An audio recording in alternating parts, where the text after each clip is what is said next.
उन 13 demonic technique के बारे में आखिर पता कैसे है, ये आदमी आखिर है कौन। फिर हमें थोड़ी देर बाद का सीन दिखाया जाता है जहां पर बहुत ही ज्यादा शांति हो चुकी है और फिर हमें एलिस को दिखाया जाता है जिसको कुछ समझ में नहीं आ रहा होता कि यहाँ पर हुआ क्या है, क्योंकि उसके सामने से बहुत ज्यादा हंसने की आवाज आ रही होती है और ये किसी और की नहीं बल्कि डार्क एम्परर और कैंग जिनो की ही होती है। और डार्क एम्परर बोल रहा होता है कि ये थोड़ा सा अजीब है, मैं तुमसे आज ही मिला हूँ लेकिन मुझे ये नहीं लगता कि मैं तुमसे आज ही मिला हूँ, मतलब मुझे ऐसा लगता है कि मैं तुम्हें बहुत सालों से जानता हूँ, मैं तुम्हारे साथ बहुत जल्दी कंफर्टेबल हो गया। फिर डार्क एम्परर अपने सभी लोगों को बोलता है कि सभी लोग ध्यान से सुनो, इस आदमी को वैसे ही ट्रीट करना अगले 3 दिनों तक जैसे तुम मुझे करते हो। और उसके सभी साथी भी हाँ कर देते हैं इस बात के लिए। फिर डार्क एम्परर बोलता है जिनुक से कि डिसाइपल अपना काम जल्दी से जल्दी खत्म करो और मुझे रिपोर्ट करो, ठीक है, मैं बहुत ज्यादा एक्साइटेड हूँ तुम्हें अपनी टेक्निक सिखाने के लिए।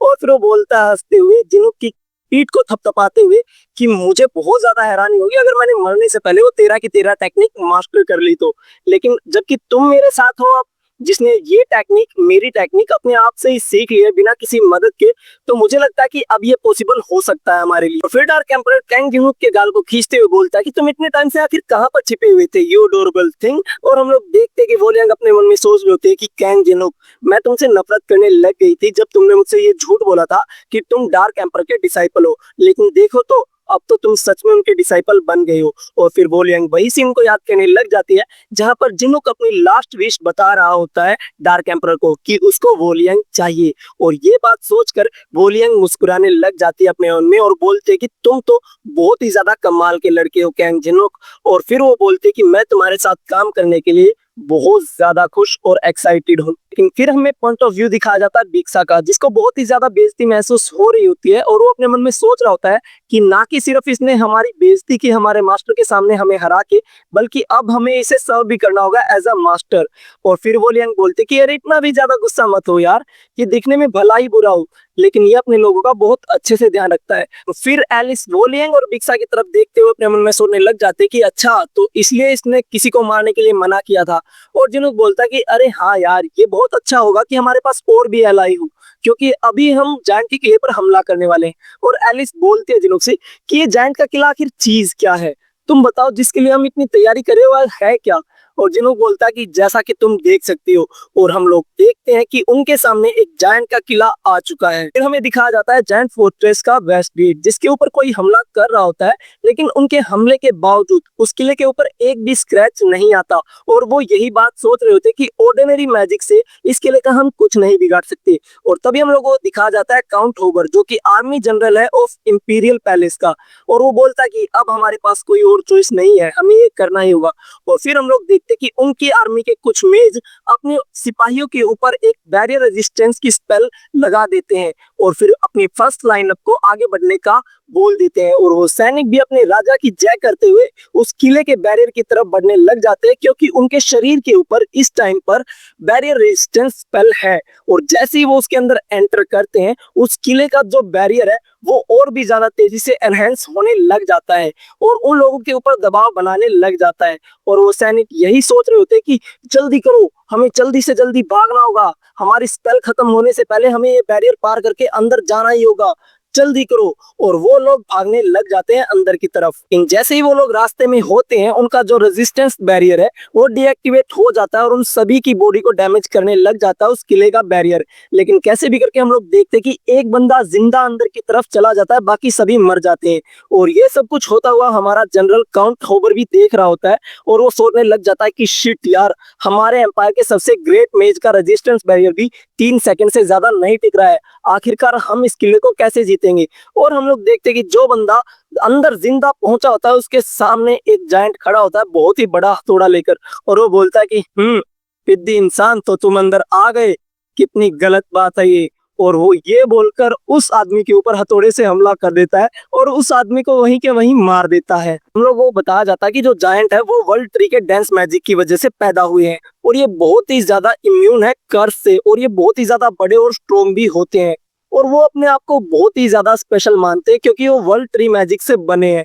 और वो ये सोचते हैं कि उनकी जो रेस है वो सबसे ज्यादा सुपीरियर है क्योंकि वही लोग वर्ल्ड ट्री मैजिक से बने हैं और कोई नहीं। और जायंट ये सोचते हैं कि वही लोग इस टावर के ऊपर राज करने के लिए पैदा हुई है। तो फिर हमें बिग शोलिन दिखाई जाती है जो कि चून यूसिंग को बोल रही होती है कि यही सही टाइम है तुम्हारी ट्रेनिंग के रिजल्ट को टेस्ट करने का कि तुम कितने इंप्रूव हुए हो। हम लोगों को पता चलता है कि ये लोग भी वहीं पर आ चुके हैं जायंट के किले के बाहर जहां पर जिनलुक है, लेकिन जिनलुक किले के दूसरी साइड पर है और ये लोग दूसरी साइड पर है। और चून यूसुंग अपने मन में सोच रहा था कि मैंने कभी नहीं सोचा था कि मैं कैंग जिनलुक का पीछा करते करते यहाँ तक आ जाऊंगा 21वें फ्लोर तक।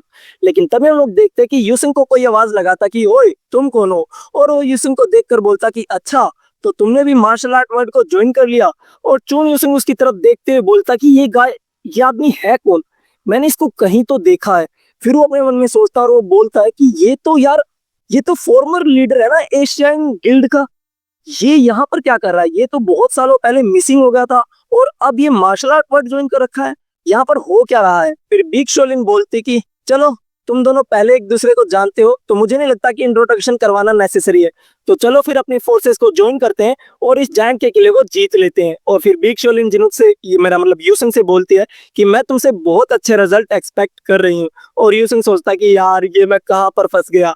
और ये सब कुछ होता हुआ दूर से जिनुक देख रहा होता है और वो बोल रहा होता है कि अच्छा तो तुमने मार्शल आर्ट वर्ल्ड ज्वाइन करने का फैसला कर ही लिया। चून यूसुंग जिनहुक की ये बात सुनने के बाद एलिस बहुत ज्यादा जोर से हंसने लग जाती है और वो बोलती है कि तुम हमेशा उसकी बेइज्जती करते रहते थे तो ये तो होना ही था एक ना एक दिन।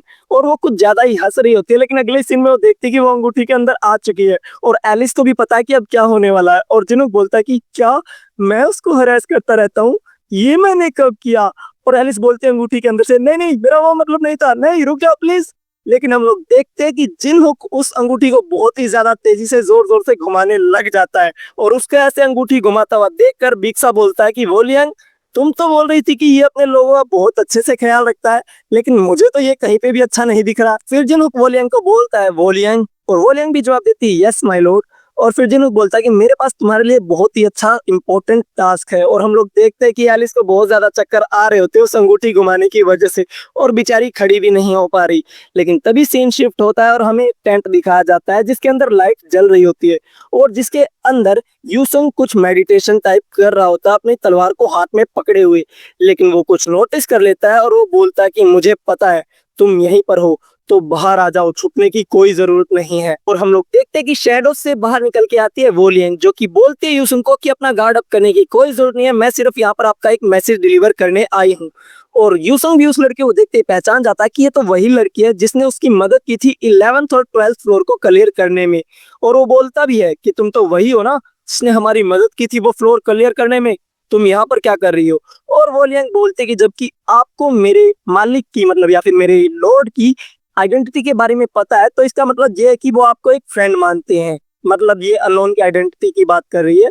और फिर यूसुंग बोलता कि ठीक है फिर जल्दी से अपना मैसेज डिलीवर करो, क्या है तुम्हारा मैसेज। हम लोग देखते कि वोलियंग अपनी जेब से एक चिट्ठी निकालती है और उसको पढ़ना शुरू कर देती है जो कि जिनुक ने ही लिखी होती है। और जिनुक बोलता उस चिट्ठी में यूसुंग मैंने सुना है कि तुम मार्शल आर्ट वर्ल्ड में चले गए, मैं समझ सकता हूँ कि तुम क्यों गए हो, लेकिन इतनी बड़ी कंपनी का सीईओ होने के नाते मैं तुमसे बहुत ज्यादा डिसअपॉइंटेड हूँ।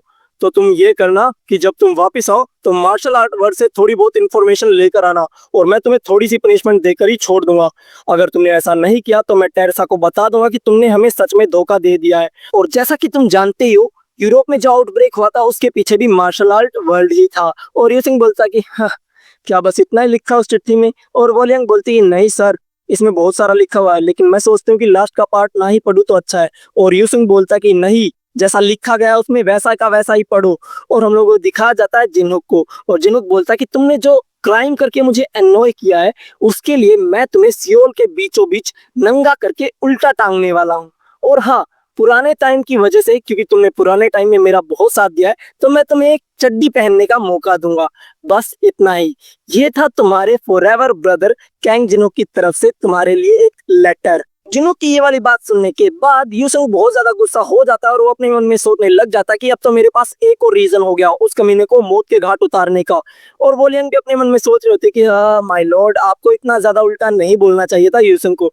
और फिर सीन शिफ्ट हो जाता है जिनुक की तरफ जो कि अपने कान में खुजली कर रहा होता है और ये सोच रहा होता है अपने मन में कि मुझे लगता है कि वोलियन ने मेरा मैसेज सही जगह पर डिलीवर कर दिया इसलिए मेरे कानों में खुजली हो रही है। और फिर वो टीमोन को बोलता कि जबकि ग्राउंड वर्क हमारा पूरा हो चुका है तो क्या हम शुरू करें। हैं? और टी-बोन भी बोलता है कि यस सर। और हम लोग देखते हैं कि जिनोक अपने हाथ में एक स्पेल प्रिपेयर करने लग जाता है और वो बोलता है कि अब टाइम आ चुका है इस जायंट के किले को जीतने का। और हम लोग देखते हैं कि जिनोक अपने हाथ में बहुत सारे बैरियर स्पेल को एक्टिवेट करने लग जाता है, जिसके अंदर होता है 7 स्टार का स्पेल रिवर्सल बैरियर, 8 स्टार का डिस्टरबेंस रिडक्शन बैरियर, 9 स्टार का अडेप्टिव रिस्पॉन्स बैरियर। और लास्टली हमें बताया जाता है उस इंफॉर्मेशन के बारे में कि जायंट का जो किला है उसके वेस्ट के साइड पर एम्पायर है, ईस्ट की साइड पे मार्शल आर्ट वर्ल्ड है और साउथ की तरफ पर कैंग जिनहुक है। सीन शिफ्ट हो जाता है जायंट के किले की तरफ, जहां पर जायंट के किले के ऊपर बैठकर एक जायंट बोल रहा होता है कि ये पागल इंसान कभी भी हमारे उस बैरियर को नहीं तोड़ पाएंगे जो हमारी माँ ने बनाया है। ये इंसान कितने ज्यादा इडियट हैं। और ये सोचकर वो बहुत ही ज्यादा जोर जोर से हंस रहा होता है, लेकिन तभी उसकी गुद्दी पर एक थप्पड़ आके लगता है और वो बोलता है कि यहाँ पर बैठने से अच्छा अपनी बारी आई है ना तो जाकर राउंड लगा कर आओ, कहीं कोई घुस ना गया हो। और वो बेचारा बोलता हुआ जाता है कि क्या यार, यहाँ पर वैसे भी कोई घुस नहीं सकता, तो कहीं क्या ही मतलब है यहाँ पर राउंड लगाने का। लेकिन तभी एकदम से उस जायंट की नजर किसी चीज पर पड़ती है और वो थोड़ा सा हैरान हो जाता है कि ये क्या है। और हम लोग देखते हैं कोई और नहीं बल्कि टी-बोन ही होता है, जो कि अभी किले के अंदर आ चुका है। और जैसे वो टी-बोन को देखता है वो एकदम से कंफ्यूज हो जाता है कि आखिर ये चीज है क्या और ये किले के अंदर आई कैसे है। लेकिन तभी अगले ही सेकंड हम लोग देखते हैं कि जिनोक भी वहां पर आ जाता है और टी-बोन बोलता है जिनोक से कि मास्टर हम पकड़े गए। और जिनोक बोलता है कि अरे कोई बात नहीं, ठीक है, वैसे भी मुझे इनमें से एक की जरूरत तो थी। और जिनोक को वहां पर देखकर वो जायंट बहुत ज्यादा हैरान हो जाता है कि ये इंसान आखिरकार अंदर आया कैसे। अभी एकदम से सीन शिफ्ट हो जाता है और हमें दिखाया जाता है ट्री ऑफ लाइफ की आत्मा, जिसका नाम होता है यिग्ड्रासिल, जो कि बोल रही होती है कि ईस्ट में म्यूरिम है और वेस्ट में एम्पायर है और मैं फील कर सकती हूँ कि मेरे बैरियर के ऊपर नॉक कर रहे हैं और वो लोग बहुत ज्यादा स्ट्रगल कर रहे हैं किले के अंदर आने के लिए। हम लोग देखते हैं कि यिग्ड्रासिल के पास एक जायंट बैठा होता है और वो बोलता है कि आप बिल्कुल टेंशन मत लीजिए, आपके बैरियर को कोई पार नहीं कर सकता। और ऐसा अगर किसी ने कर भी लिया, समहाउ वो सक्सीड करके अंदर आ भी गए, तो ये जो आपके सामने बैठा हुआ है किंग ऑफ जायंट ओराकुन उनको संभाल लेगा, तो आप बिल्कुल टेंशन मत लीजिए। और हम लोग को बताया जाता है कि यही जायंट है जो कि 21वें फ्लोर का बॉस है, Orakun the king of the giants. और फिर हम लोग देखते हैं कि Orakun the king of the giant अपने सभी साथियों को बोल रहा होता है कि यिग्ड्रासिल के बच्चों, जो ये इंसान है इन्होंने हमारे ऊपर हमला कर दिया है हमारी माँ को हमसे छीनने के लिए। ये कितनी दुख भरी बात है कि किसी ने हमारे ऊपर हमला किया है, वो भी हमारी माँ को छीनने के लिए। और अब हमारा फ्यूचर जो है वो बहुत ही ज्यादा खतरे में है। लेकिन हम लोग जो कि बहुत ही ज्यादा ग्रेट ब्लड से रिलेटेड है, हम लोग उनका सामना करेंगे, हम लोग उनसे फाइट करेंगे, हम उनको दिखा देंगे कि हम किसी से नहीं हारेंगे। समझ गए तुम? क्या मैं तुमसे दोबारा पूछ सकता हूँ, क्या तुम मेरा साथ दोगे इस लड़ाई के अंदर? और वो चिल्लाकर अपने साथियों से ये बात पूछ रहा होता है, क्या तुम मेरे साथ इस लड़ाई में पार्ट लेना चाहोगे? और उसके सभी साथी भी चिल्लाकर हाँ कर देते हैं कि यस ओराकुन ओराकुन। और वो अपने राजा का नाम चिल्लाने लग जाते हैं पागलों की तरह। तभी ओराकुन के साइड में खड़ा हुआ एक जायंट पूछता है, महाराज क्या हमारे जीतने के सच में चांसेस हैं? और ओराकुन बोलता है कि नहीं, एनिमी बहुत ज्यादा है, हम उन्हें नहीं हरा सकते आमने सामने की लड़ाई में। और वो लोग भी हमारे अंदर नहीं आ सकते किले के, वो सिर्फ इतना कर सकते कि हमको लॉक कर सकते हैं और हम सभी लोग यहाँ पर भूख से तड़प कर मर जाएंगे। लेकिन अगर सच बताऊं तो इससे कोई फर्क नहीं पड़ता, क्योंकि जब तक हमारी माँ जिंदा है हम सरवाइव कर लेंगे कैसे ना कैसे करके। और तभी सीन शिफ्ट हो जाता है ट्री ऑफ लाइफ यिग्ड्रासिल की तरफ और हम लोग देखते कि उसके पास वही जायंट आ चुका है जो कि कैंग जिनहुक के पास था। और वो ट्री ऑफ लाइफ बोलता है कि मेरे चाइल्ड, तुम यहाँ पर क्या कर रहे हो? सभी लोग तो मुझे प्रोटेक्ट करने के लिए बाहर की तरफ गए हुए हैं। और वो इतना बोलते हैं, हम लोग देखते हैं कि वो जॉइंट वहीं के वहीं गिर जाता है। और जिनहुक बोलते हैं कि ओ चलो फाइनली मैंने तुम्हारे बैरल को पार कर लिया। और वो बोलता है उस ट्री ऑफ लाइफ से कि हे कैसी हो तुम? और जिनहुक यिग्ड्रासिल से बोल रहा था कि तुमने ये तो नहीं सोचा था ना कि तुम्हारा जो बैरियर है वो इनविंसिबल है, उसे कोई पार नहीं कर सकता, क्यों है ना? ये तो नहीं सोचा था ना तुमने। और यिग्ड्रासिल जिन्हों को वहां पर देखकर बहुत ज्यादा हैरान हो जाती है और वो अपने मन में सोचने लग जाती है कि एक मिनट, यहाँ पर तो सिर्फ जायंट अंदर आ सकते हैं, क्या इसने मेरे बच्चे का इस्तेमाल किया यहाँ पर अंदर आने के लिए? लेकिन फिर भी ये तो एक मामूली इंसान ही है, ये मेरे बैरियर का सामना आखिर कैसे कर सकता है? और इतना सोचते ही यिग्ड्रासिल अपने स्किल को एक्टिवेट कर देती है जिसका नाम होता है समन। और वो अपने बहुत सारे कीड़े मकोड़ों को वहीं पर समन कर लेती है, जिसकी वजह से बहुत सारे कीड़े जो वहां पर पेड़ों पर लगे होते हैं वो नीचे आ जाते हैं। और उनको बोलती है यिग्ड्रासिल कि इस मामूली इंसान को इसकी औकात याद दिला दो मेरे बच्चों, जाओ इसके ऊपर हमला करो। और हम लोग देखते कि वहां पर बहुत सारे कीड़े मकोड़े आ जाते हैं और वो जिन्हों के ऊपर हमला करने के लिए आगे बढ़ने लग जाते हैं। और फिर जिन्हों सोचता अपने मन में कि यग्रासिल एक टाइम पर 2 लेयर के बैरियर को बनाए रखती है जिसमें बहुत ज्यादा पावर लगती है, लेकिन उन दोनों बैरियर को एक्टिवेट रखते हुए एक तीसरी स्किल को इस्तेमाल करना यग्रासिल के लिए भी बहुत ज्यादा मुश्किल होने वाला है।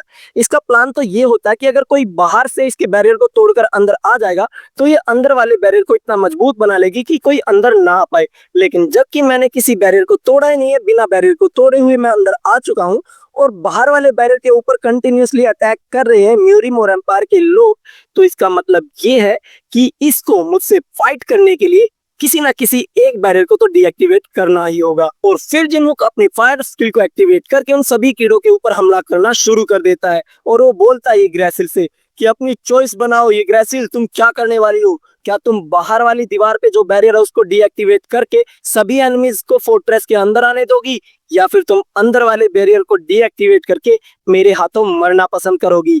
तो चॉइस तुम्हारी है, तुम क्या करने वाली हो। और यग्रासिल सोचती है कि ये पागल इंसान आखिर है कौन। और फिर हम लोग देखते हैं कि सीन शिफ्ट हो जाता है होली एम्पायर के अंडरग्राउंड ग्रेवयार्ड कैटाकोम्बस की तरफ, जहां पर कैसी और जुडेलियो फाइट कर रहे होते हैं। और कैसी बोलती है कि मुझे लगा था कि ये एक होली एम्पायर है, और जुडेलियो बोलता है कि मुझे नहीं पता, लेकिन कम से कम ये हमें बिजी तो रख ही रहे हैं। और हम लोग देखते हैं टेरसा को जो कि वहां पर बोल रही होती है, मेरा मतलब अपने मन में सोच रही होती है कि यहाँ पर तो होली एम्पायर की लाशों को दफन होना चाहिए था, लेकिन ये तो सभी के सभी अनडेड सोल्जर बन गए। ये तो बिल्कुल नॉर्मल बात नहीं है, मुझे ये सब कुछ जिनुक को बताना होगा। और ये सोचकर एकदम से ही टेरसा कॉल लगा देती है, या फिर कहें कि वीडियो कॉल लगा देती है जिनुक को, और वो ये सारी बातें बताती है कि यहाँ पर जो भी हो रहा है वो बिल्कुल नॉर्मल नहीं है। और वो देखते हैं कि जिनुक अभी भी फाइट कर रहा है, और वो पूछती है जिनुक से कि क्या तुम ठीक हो? और जिनुक बोलता है कि हाँ हाँ मैं ठीक हूँ, तुम बताओ क्या बात हुई है। और वो बोलते कि होली एम्पायर के जो सभी मरे हुए सोल्जर्स की लाश है वो अनडेड बन चुके हैं, अनडेड सोल्जर बन चुके हैं। और ये बात सुनते ही जिनुक थोड़ा सा हैरान हो जाता है कि क्या वो अनडेड सोल्जर बन गए हैं? एक काम करो टैसा, जल्दी से जल्दी उन सभी के सभी को खत्म कर दो और सभी अपने आर्मी के जो सोल्जर्स हैं उनको समन कर लो वहां पर, और जितना जल्दी हो सके ये तुम कर लो। और ये बोलकर जिन्हों कॉल काट देता है। और ये सब कुछ देखकर कैसी और जुड़ेलियो बोलते कि ओए क्या तुम ठीक हो? क्या कहा जिनुक ने, बताओ हमें। और हम लोग देखते थे ऐसा कुछ नहीं बोल रही होती है, बस वो ये सोच रही होती है कि जिनुक ने अगर ऐसा रिएक्शन दिया है तो इसका मतलब ये बहुत ही बुरी बात है, हमें बहुत ज्यादा चिंता करने की बात है। और हम लोग देखते हैं कि टेरसा की तरफ एक अनडेड सोल्जर बढ़ रहा होता है, लेकिन अगले ही सेकंड हम लोग देखते हैं कि उस अनडेड सोल्जर के मुंह से पकड़ लेती है टेरसा उसको। और कैसी और जुड़ेलियो बहुत ज्यादा खुश हो जाते हैं, और टेरसा बोलती है कि प्लान में चेंज है बच्चों।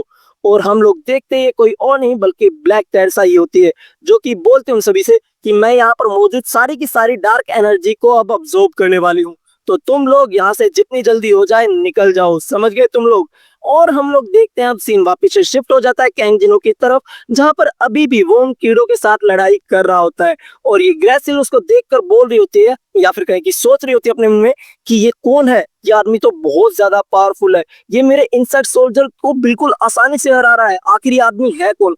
और फिर वो टेलीपैथी के जरिए द किंग ऑफ जायंट को बात करती है, मतलब एक किंग ऑफ जायंट से बात करती है कि जल्दी मेरे पास आओ, मेरे कोर को खतरा है, एक यहाँ पर इन्वेडर आ चुका है जो कि मेरे ऊपर हमला कर रहा है, और मुझे लगता है कि जो मेरा व्हाइट जेड है वो खतरे में हो सकता है। और ये बात सुनकर किंग ऑफ द जायंट बोलता है कि क्या व्हाइट जेड जो कि मदर की पावर का सोर्स है वो खतरे में है? नहीं, मैं ऐसा नहीं होने दे सकता, किसी भी इन्वेडर के हाथों में मैं वो व्हाइट जेड नहीं लगने दे सकता। फिर ओरैकुन अपने मन में सोचता है कि अगर मदर ने बाहर वाले बैरियर को डीएक्टिवेट कर दिया तो एम्पायर के लोग और म्यूरिम के लोग यहाँ पर अंदर घुस जाएंगे, तो मैं क्या करूं। और फिर वो सोचता अपने मन में कि मैं इस प्रॉब्लम को जल्दी से जल्दी सोल्व कर दूंगा मदर, आप टेंशन मत लीजिए। और फिर एकदम से सीन शिफ्ट हो जाता है बाहर की तरफ, जहां पर ईस्ट में म्यूरिम फोर्स होती है जो कि अपने सभी सैनिकों को बोल रही होती है कि जल्दी 3-3 का ग्रुप बनाओ और आगे की तरफ बढ़ो। और 3 लोग आगे की तरफ उस किले की तरफ बढ़ने लग जाते हैं, और वो ये बोल रहे होते हैं कि नहीं यार मैं मरना नहीं चाहता। और वो बेचारे बहुत ज्यादा डर के मारे आगे भाग रहे होते हैं अपनी आंखें बंद करके कि देखा जाएगा जो भी होगा। लेकिन वो आगे चल के नोटिस करते कि उन्हें कुछ नहीं हो रहा है, और वो बोलते कि क्या हमें कुछ भी नहीं हुआ। और फिर वो चिल्लाकर बोलते हैं अपने साथियों को कि मुझे लगता है कि बैरियर अब हट चुका है, तो हम लोग आगे बढ़ सकते हैं। और तभी बिग शोलिन बोलते कि देखा तुमने सुना उन्होंने क्या कहा? मुझे लगता है कि ये तुम्हारा सही चांस है वो दिखाने का जो तूने सीखा है। और इतना सुनते ही चून यूसुंग बहुत ही ज्यादा स्पीड से आगे बढ़ने लग जाता है और एकदम से बिग शोलिन भी बहुत ज्यादा खुश हो जाती है और बोलते कि दिखाओ मुझे तुमने आखिर क्या सीखा है। और चून यूसुंग इतनी स्पीड से आगे बढ़ता है कि वो 3 सोल्जर जो आगे बढ़े थे वो उनको भी बहुत ज्यादा तेजी से पीछे छोड़ देता है। और चून यूसुंग बहुत ही ज्यादा तेज है भाई इस टाइम पर। ये कुछ ना कुछ तो लेवल को पार कर चुका है इसकी ट्रेनिंग के साथ जो कि इसने सोल चेजिंग सुयंग के साथ की है। और जैसे ही वहां का बैरियर खत्म हो जाता बाहर का तो म्यूरिम के सभी लोग चार्ज फॉरवर्ड कर देते हैं जायंट के किले की तरफ। और हम लोग देखते हैं कि सभी लोग जायंट के किले की तरफ बढ़ने लग जाते हैं और 2 जायंट ऊपर से देख रहे होते हैं ये सब कुछ होता हुआ। और उनको यकीन नहीं हो रहा होता कि मदर ने उनका जो बैरियर है उसको हटा दिया और वो देख ही रहे होते हैं। लेकिन तभी हम लोग देखते हैं कि बहुत ही ज्यादा स्पीड से चून यूसुंग उनके साइड से निकलता है और फिर अपनी सोल चेजिंग सोल टेक्निक का इस्तेमाल करके उन दोनों जायंट को बड़ी ही आसानी से मौत के घाट उतार देता है। और उन दोनों की लाश वहीं पर गिर जाती है और उन लाशों के बीच से बिग शोलिन चलकर आती है चून यूसुंग की तरफ और वो हमें बताती है कि जो जायंट है वो ओरा ब्लेड तक को सहन कर सकते हैं लेकिन तुमने इन दोनों को बड़ी आसानी से मार दिया। मानना पड़ेगा तुम बहुत ज्यादा इंप्रूव हो चुके हो चून यूसुंग। और यूसुंग अपने मन में सोचने लग जाता है कि कैसल की दीवारों पर बहुत ही जल्दी कब्जा हो गया है क्योंकि यहाँ का बैरियर जो खत्म हो गया है। और मुझे लगता है कि दूसरी साइड पर एम्पायर ने भी वहां पर कब्जा कर लिया होगा। और मुझे नहीं लगता कि ये कोई कोइंसिडेंस है कि यहाँ का बैरियर जो गायब हो गया, ये जरूर उसने किया होगा। आखिरकार तुम अंदर कर क्या रहे हो कैंग जिनहुक? और जैसे ही यूसुंग ये बात बोलता है सीन वापिस से शिफ्ट हो जाता है कैंग जिनहुक की तरफ जहां पर वो ट्री ऑफ लाइफ के साथ लड़ाई कर रहा होता है। ट्री ऑफ लाइफ ने अपनी स्किल इनर बैरियर को एक्टिवेट कर दिया जिसकी वजह से उसके आसपास के एरिया में एक बैरियर एक्टिवेट हो जाता है और जिनहुक को भी ये महसूस हो जाता है कि वहां पर कुछ ना कुछ तो गड़बड़ जरूर है। और हम लोग देखते हैं कि जिनहुक के आसपास की जमीन की जो ग्रेविटी है वो 10 गुना बढ़ जाती है जिसकी वजह से जिनहुक के पैर जमीन के अंदर धंस जाते हैं और उस बैरियर की वजह से जिनहुक का जो माना है वो 4 गुना ज्यादा तेजी से डिक्रीज होगा। उसकी स्पीड 80% से कम हो गई, उसके सारे सेंसेस डिक्रीज हो गए या फिर डिस्ट्रॉय हो गए और उसका जो स्टेमिना है वो हर सेकंड 3 पॉइंट से कम होता जाएगा। और जिन्हों को भी ये बात पता है कि उसका बैरियर बहुत ज्यादा पावरफुल है, उसके जो यूज किए हुए बैरियर है वो भी उसको नलीफाई नहीं कर सकते। और जिन्हों को अपने मन में सोचने लग जाता है अच्छा तो इसने खुद को बचाना सही समझा इसलिए इसने इनर बैरियर को एक्टिवेट कर दिया और बाहर वाले को डीएक्टिवेट कर दिया। और टीबोन थोड़ी टेंशन में जिनुक को बोलता है कि मास्टर अब हम क्या करेंगे? और जिनुक बोलता है अरे कोई बात नहीं है, सब कुछ ठीक है। और फिर जिनुक बोलता है ग्रेसिल क्या तुम्हें सच में लगता है कि तुम ये सब करके मुझे रोक सकती हो? और ये ग्रेसिल बोलती है कि तुम हो सकता है कि ताकतवर हो लेकिन ये मेरी टेरिटरी है, तुम यहाँ पर सरवाइव नहीं कर सकते अनटिल तुम मेरे इस व्हाइट जेड की वजह से नहीं बने हो। तो मतलब तुम मेरे व्हाइट जेड से नहीं बने हो तो तुम यहाँ पर सरवाइव नहीं कर सकते। यहाँ पर सिर्फ वही लोग सरवाइव कर सकते हैं जो मेरे व्हाइट जेड से बने हैं, तो तुम यहाँ पर सरवाइव नहीं कर सकते। फिर जिनुक बोलता है कि मुझे पता है कि तुम्हारा इनर बैरियर बहुत ज्यादा पावरफुल है और जब कि तुमने इसे एक्टिवेट कर दिया अपने आप को बचाने के लिए तो मैं पक्का श्योर हूँ कि बाहर तुम्हारे बच्चों को वो इंसान बहुत ही बुरी मौत मार रहे होंगी, क्या तुम्हें इससे कोई प्रॉब्लम नहीं है? और ये ग्रेस बोलती है कि हाँ इससे मेरा दिल तो दुखेगा लेकिन मेरे पास कोई और चॉइस भी तो नहीं है और वैसे भी ये वर्थ इट होगा अगर मैं तुम्हें एलिमिनेट कर पाऊं तो। और फिर जिनुक बोलता है अच्छा तो ऐसा है, तो तुमने एक बार कहा था कि कोई भी लिविंग क्रीचर यहाँ पर सरवाइव नहीं कर सकता अनलेस वो तुम्हारे चाइल्ड ना हो, क्या तुम इसके बारे में श्योर हो? और ये ग्रिस बोलते हैं कि तुम्हारे पास अभी भी पावर है ये बड़बड़ करने की, और हाँ मैं तुमसे भला झूठ क्यों ही बोलूंगी, मैं हूँ ट्री ऑफ लाइफ ये गरिस और मेरी टेरिटरी में कोई भी लिविंग क्रीचर सरवाइव नहीं कर सकता अनलेस वो मेरी औलाद ना हो तो, ठीक है?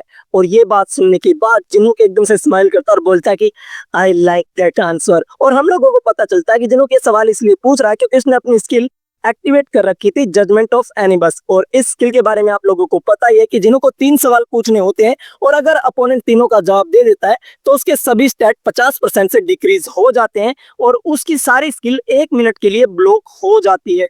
और ये बात एकदम से ईगरिस भी महसूस कर लेती है कि उसकी पावर में कुछ ना कुछ तो गड़बड़ है, वो अपनी पावर को महसूस नहीं कर पा रही है। और तभी जिनुक बोलता है कि तुमने बोला कि सभी लिविंग बीइंग यहाँ पर सरवाइव नहीं कर सकते तो इसीलिए मैं इसको अपने साथ लेकर आया हूँ।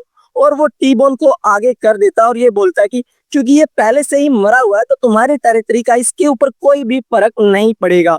और जिनुक बोलता है कि मैं इसको अपने फाइटर के रूप में चूज करता हूँ। और टी-बोन को फाइटर के रूप में चूज करने के बाद टी-बोन के चारों तरफ एक आर्मर टाइप का बनने लग जाता है, बिल्कुल उस डेथ ग्रैंड नाइट की तरह। और ये सब कुछ देख कर ही ग्रेसिल बहुत ज्यादा हैरान हो जाती कि आखिर चीज है क्या।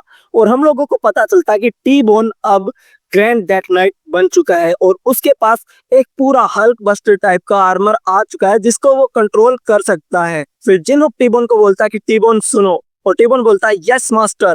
और फिर जिनहुक उसको बताता कि देखो ये ग्रेसिल की बॉडी में एक व्हाइट जेड नाम का व्हाइट कलर का क्रिस्टल है। और वो बोलता है कि यस। और जिनहुक बोलता है क्या मतलब यस, जाओ और लेकर आओ मेरे लिए वो क्रिस्टल। और टी-बोन बोलता है कि यस मास्टर, मैं अभी लाता हूँ। और वो इग्रासिल के ऊपर अटैक करने के लिए आगे बढ़ने लग जाता है। लेकिन इग्रासिल अपने सभी कीड़ों को बोलते हैं कि रोको उस चीज को जो मेरी तरफ आ रही है। और उसके सभी कीड़े टी-बोन की तरफ अटैक करने के लिए बढ़ने लग जाते हैं। लेकिन टी-बोन अब इतना ज्यादा पावरफुल हो चुका कि वो अपने एक ही स्लैश की मदद से उन सभी कीड़ों को काट देता है, एक बहुत ही ऊंचा जंप लगाता है जिसको ऊपर देखकर इग्रासिल अपने मन में सोचने लग जाती है कि मेरा करस इसके ऊपर काम नहीं कर रहा। क्या इसको पहले से ही पता था कि यहाँ पर ये सब कुछ होने वाला है। और हम लोग देखते हैं कि टी-बोन पूरा बड़ा जंप करके एकदम से इग्रासिल की गर्दन के ऊपर ही कूद जाता है और उसको गर्दन से पकड़ के जमीन में धंसा देता है। और फिर वो आराम आराम से उसके पेट में से वो व्हाइट क्रिस्टल जेड निकालने लग जाता है। और वो बोलता है कि एक्सक्यूज मी मैडम, बस थोड़ी देर ही लगेगी, बस मैं जल्दी से जल्दी ये क्रिस्टल निकाल लेता हूँ, बस आप थोड़ी सी देर और रुक जाइए। और वो उस क्रिस्टल को निकाल ही लेता है लगभग। लेकिन तभी हम लोग देखते कि उसके ऊपर से ही एकदम से Orakun the king of the giant वहां पर आ जाता है और एकदम से ही एक अटैक से ही टी-बोन के आर्मर को तहस नहस कर देता है। और टी-बोन जिनहुक के पास जाकर गिरता है और ओराकुन वहां आते ही सबसे पहले अपनी माता को संभालता है और बोलता है कि मदर, आप ठीक तो है ना। और उसकी मदर होकर उनके वहां आते ही एकदम से आउटर बैरियर को एक्टिवेट कर देती है, जो कि बाहर वाला बैरियर है बेसिकली। और हम लोगों को बाहर का सीन दिखाया जाता है जहां पर सभी जायंट और आम इंसान मतलब जो और लोग हैं वो लड़ाई कर रहे होते हैं। और एकदम से वो लोग बोल रहे होते हैं कि जल्दी करो, हमें ये फोर्ट्रेस कैसे भी करके जीतना है। और एकदम से बैरियर एक्टिवेट होने की वजह से वो सभी के सभी इंसान जमीन पर एकदम से धंस जाते हैं। और उनको कुछ समझ में नहीं आ रहा होता कि एकदम से यहाँ पर हो क्या रहा है। वो बोलते हैं कि क्या हो रहा है यहाँ पे, मैं हिल नहीं पा रहा। और जायंट समझ जाते हैं कि उनकी मदर ने वापिस से उसका जो बैरियर है उसको एक्टिवेट कर दिया और वो फिर से इंसानों के ऊपर हमला करने लग जाते हैं, क्योंकि अब इंसान तो कुछ कर नहीं सकते क्योंकि इस बैरियर की पावर की वजह से वहां पर ग्रेविटी जो 10 गुना से बढ़ गई है।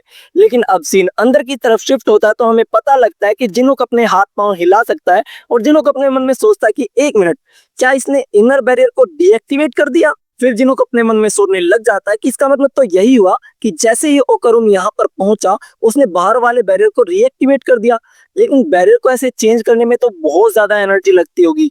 इसका मतलब ये है कि कुछ टाइम के लिए अब ये वापस से यहाँ पर इनर बैरियर को एक्टिवेट नहीं कर सकती। क्या उसको ओकरुन पे इतना ज्यादा कॉन्फिडेंस है? क्या उसको सच में ऐसा लगता है कि विदाउट इनर बैरियर के ये मेरे खिलाफ जीत सकता है? और ये सोचकर जेनुक अपने स्किल आई ऑफ ग्लटनी को एक्टिवेट कर देता है ताकि वो ओकरुन के स्टेटस बार को देख सके।